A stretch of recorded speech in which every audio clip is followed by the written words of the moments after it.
ऐसा नहीं है कि जावेरी खानदान पहली बार भानुशाली ग्रुप को अप्रोच करने जा रहा था। पिछले सालों में कई बार जावेरी खानदान ने भानुशाली ग्रुप को प्रपोजल्स भेजे थे, लेकिन उन्होंने सारे प्रपोजल्स रिजेक्ट कर दिए। अब इसके पीछे की असली वजह जो कोई भी हो, लेकिन भानुशाली परिवार हर मामले में जावेरी खानदान से 10 कदम आगे था। ऊंचा और पावरफुल होने के कारण उन्होंने जावेरी खानदान को कभी घास तक नहीं डाली। लेकिन अब जब भानुशाली ग्रुप अपने सीईओ को बदल रहा है और ऊपर से एक यंग सीईओ कमान संभालने वाला है, तो जावेरी खानदान को कुछ पॉसिबिलिटीज नजर आ रही थी।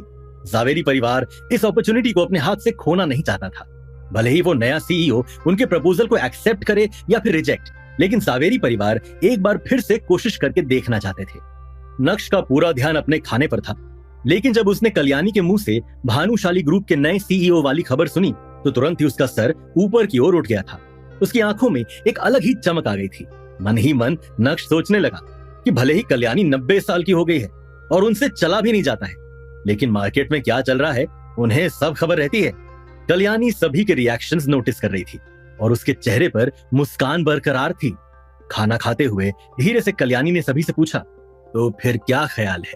क्या किसी के पास कोई आइडिया है कि हम भानुशाली ग्रुप के नए सीईओ से कैसे मुलाकात करें?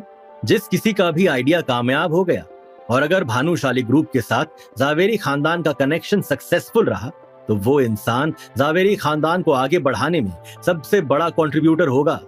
मैं उसे अच्छा खासा इनाम भी दूंगी। बा, मैं जाना चाहता हूँ। दादी, मुझे भी जाना है। मुझे जाने दो, मुझे बिजनेस के बारे में डिस्कशन करना अच्छे से आता है। अनिका भी अपना मुंह खोलकर अपनी बात रखना चाहती थी, लेकिन जब अनिका ने जावेरी खानदान में अपनी जगह रियलाइज की, जो बाकी के कजन से काफी नीचे थी, तो अनिका ने अंत में शांत रहने का फैसला किया।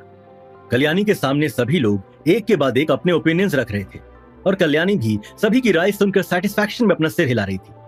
आखिर में कल्याणी की नजर मैम्बो अंकल पर गई, जिनके चेहरे पर ईगरनेस के हाव भाव पहले से ही दिखाई दे रहे थे। कल्याणी ने मैम्बो अंकल का हाथ पकड़ते हुए कहा, नवीन, इस मैटर को तुम हैंडल करो, डोंट लेट मी डाउन। चलो, इसी बहाने हमें ये तो पता चला कि मैम्बो अंकल का असली नाम नवीन जावेरी है। मैम्बो अंकल तो उन्हें प्यार से बुलाते थे, वैसे वो प्यार के लायक तो बिल्कुल भी नहीं थे। माँ, आप बिल्कुल परेशान मत होइए, मैं आपको डिसअपॉइंट नहीं करूंगा। देखना, इस बार मैं ये डील क्लोज करके ही रहूंगा और सारे नेगोशिएशंस भी अकेले संभाल लूंगा। अपनी छाती ठोकते हुए मैम्बो अंकल ने कहा। उनके चेहरे से वो काफी कॉन्फिडेंट नजर आ रहे थे। एक तरफ माँ और बेटे के बीच में कुछ सीरियस बातें चल रही थी, तो दूसरी तरफ नक्श भाई साहब का खाना हो गया था। अपनी थाली में चम्मच रखने के बाद हाथ मुंह पोंछने के लिए नक्श ने नैपकिन उठाया और मैम्बो अंकल को देखा, जो सीरियस अंदाज में कल्याणी को कुछ समझाने की कोशिश कर रहे थे। ये देखकर नक्श मन ही मन खिलखिलाते हुए हंसने लगा था। मैम्बो अंकल डील क्लोज करेंगे, नेगोशिएशंस भी कर लेंगे। भाई, इतना कॉन्फिडेंस उनके अंदर कहां से आया? ये इटली नहीं है, इंडिया है, इंडिया। यहाँ सब कुछ परखा जाता है। और मैम्बो अंकल को तो पता ही नहीं है कि उन्होंने भानुशाली ग्रुप के नए सीईओ को पहले ही ऑफेंड कर दिया है और उसके बाद भी तो भानुशाली ग्रुप से कनेक्शन बनाने की बात कर रहे हैं। नक्श के मन में ये सारी बातें चल रही थी और ये सब सोचकर उसे बहुत मजा आ रहा था। फैमिली गैदरिंग खत्म होने के बाद नक्श अनिका और चित्रा को लेकर घर की तरफ निकल पड़ा था।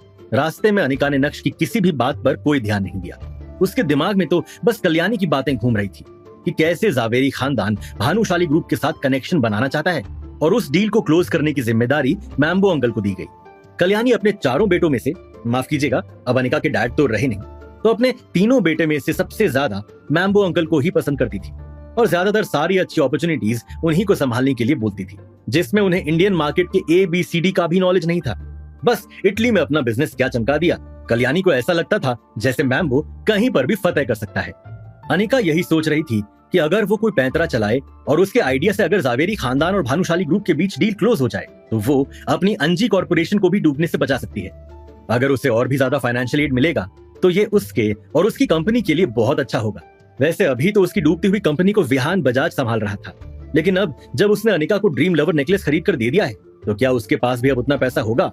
अनिका के मन में यही सारी बातें घूम रही थी और वो जितना इस बारे में सोच रही थी, उतनी ही ज्यादा उसे इरिटेशन हो रही थी। अनिका का बर्ताव देखकर नक्श को समझ आ गया था कि वो क्यों इतनी स्ट्रेस्ड है, लेकिन उस समय नक्श ने कुछ नहीं कहा। रुकिए, रात को सोने से पहले अचानक से नक्श जमीन पर लगाए अपने बिस्तर से उठा और सीधा बेड की तरफ बढ़ा, जहां अनिका बस लेटने ही वाली थी। नक्श ने अनिका को देखा और उसका मन